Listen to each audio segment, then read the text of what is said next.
And Zoe, this is the G-Nut beer. They come from Carnival Brewery, so enjoy those. Amazing, thank you. Right. So you guys have just started your UK tour, and your first night was last night in Liverpool. How did the show go? Yeah, it went really well actually. I grew up in Liverpool, so it was really lovely to play there. And yeah, it was our busiest Liverpool show yet, wasn't it? Yes, it was really good. It wasn't sold out when we got there, and then more people bought tickets. It was good. Yeah, it was really, really good. Cool. Was the crowd full of like old friends from home and stuff like that for you, Zoe? Is that? Yes, actually, for the first time. We've played Liverpool a few times, and this is the first time at home. Does that change how you feel about the shows? I was like, the first few times I played Liverpool, I was like, secretly like hoping no one would come, because like, and this time I was shitting myself. I was literally like, no, because it's always scarier when you know people in the crowd. But it was actually really nice to catch up with people. So you're about to play Bristol here tonight. Yes, is it the same for you? Are you nervous that there might be people out there that you know? How are you feeling about it? Yeah, I think Bristol's always the most stressful. Oh God. Yeah, for all of you, not just you. All of us. Yeah, I feel like it's the worst. It's obviously really fun, but yeah, just seeing everyone in the crowd is just terrifying. But yeah, I get that as well. Like even just when my mum comes, I'm like, oh God. Is she here tonight? She's not here tonight. No, she's coming to the Brighton show, I think. I'm dreading that, but not like in a mean way. It's just more pressure. Cool. But yeah, it's gonna be good. So the new EP came out yesterday. I watched a new video for Who Am I that you released last week, which has got a real like horror film vibe to it. So how are you like involved in writing the concept for that? How does that sort of take place? That one our friend Ben made for us, and we said we didn't have actually. I think it was one of the videos we didn't have like a concrete idea for. Mm-hmm. We just said we really want some like weird, creepy green screen stuff, and then he just came up with this whole concept. So yeah, he did so fucking well. Yeah. But I can't take credit for that. Yeah, no. I was going to ask you what the symbol that appears all over his skin. What does that mean? Yes, it's the Gemini symbol. It's like the zodiac sign, and it's basically just like a hint to what the song's about. So originally we wrote it years ago, and it was about like kind of the stereotypes that people like have about like zodiac signs, and it was like me and Pops, the drummer, are both Geminis. And I think there's like certain things that are connected to that. You really believe the zodiac stuff? I find it so interesting. Yeah. I don't know much about it. I know like little bits and pieces. I don't know how real it is, but I feel like it's just fun to like believe in and read about. Because my thing with that is that means that there's only 12 different kinds of people. Yeah, true. Well, actually. Yeah. It's not just your sun sign that matters, it's your rising sign and moon sign, and that makes I'm the same. I just find it really interesting, and it is fun to like kind of like get caught up for hours and be like, right, let's read about this and this and this. Yeah. But yeah. What's it like being in band with two people who have the same star sign and you're the odd one out? I think over time I just became a Gemini. Right. You know. I seem to get along with Geminis really well. Dan, who was in the music video, is also Gemini. Yeah. And one of the tattoos is actually real. The first one we see on his wrist. Yeah.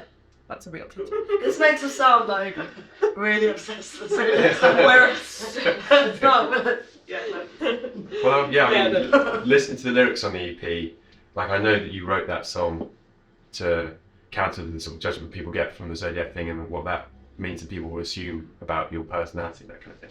But there's a lot of stuff in there that's quite like questioning your identity and yourself, and it's quite personal sounding. So what was it that inspired those lyrics? Is it, do you feel like it's a therapeutic thing to just sort of speak your mind like that? Yeah, definitely. I think we felt this, especially this EP, has been quite like more in like what we talk about as well.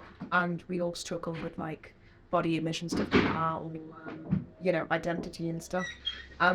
It's been important for us to like talk about it and get it out really. And a lot of people on TikTok especially have been able to identify with like some of the lyrics. So your song Body went viral on TikTok, and you got a huge amount of response from the trans community because you got the lyric in there. I don't recognise the body I was born in. Yeah. Which is something that I'm sure they've resonated with, that kind of thing. So was that something that you were considering when you wrote those lyrics, and what was it like to get such a great response? Yes, obviously none of us are trans, so we didn't write it from that at all perspective.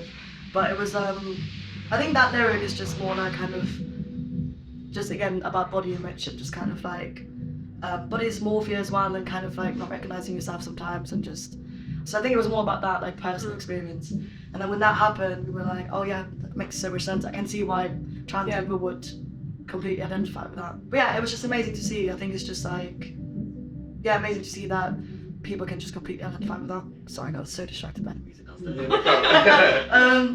So yeah, no, honestly, the response has been amazing, and people just like enjoying. And I think it's just like, I think with lyrics, it's however you, like, everyone looks for themselves in lyrics, I think.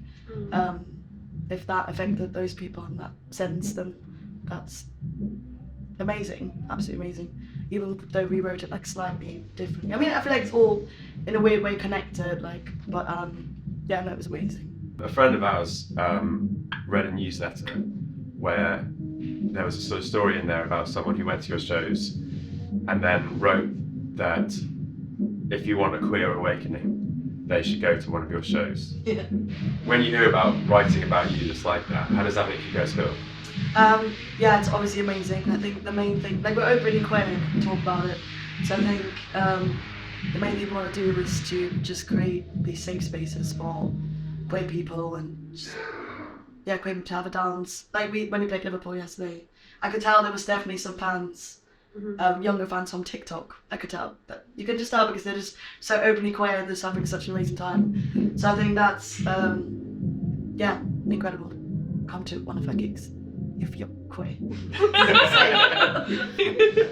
We need some Madonna to talk about. Yeah, really is sexy. The last thing I want to do is a thing called Dream Band, where you've got a 5-piece band, guitar, bass, drums, vocals, and mystery instrument. Dead or alive, who would you like to go and see perform in a band? So we make our own band. You've got to make your own band. Wow. Right. You can share it if you... Should we start with Movie Twins bassist? Yes. Yes. The best in the game right now. Yes. And then Anyone. drummer. Who do we know? Pops. Coffee, come down with us. Drummer, Pops. We have to think with the words because I was that. We could put Poppy in because she's not here, so... Yeah. Yeah. If Pops were here. Yes. And then do we know any? Miley Cyrus is the vocalist. Oh god, yeah. Yeah. Oh yeah. Strong. I don't know any drummers online. Oh, We've got Bobby. yeah. We've got Bobby, sorry. We need a guitarist. Do we know any good me. Do we know any? I don't want to say like a classic one that actually Jimi Hendrix, but it's like I don't actually. You can have Jimi Hendrix if you go want. on. Yeah. I mean, yeah, magician on guitar, so maybe that's a good choice. Yeah, go on. What else? Mystery instrument. This Mystery is where instrument. Ooh.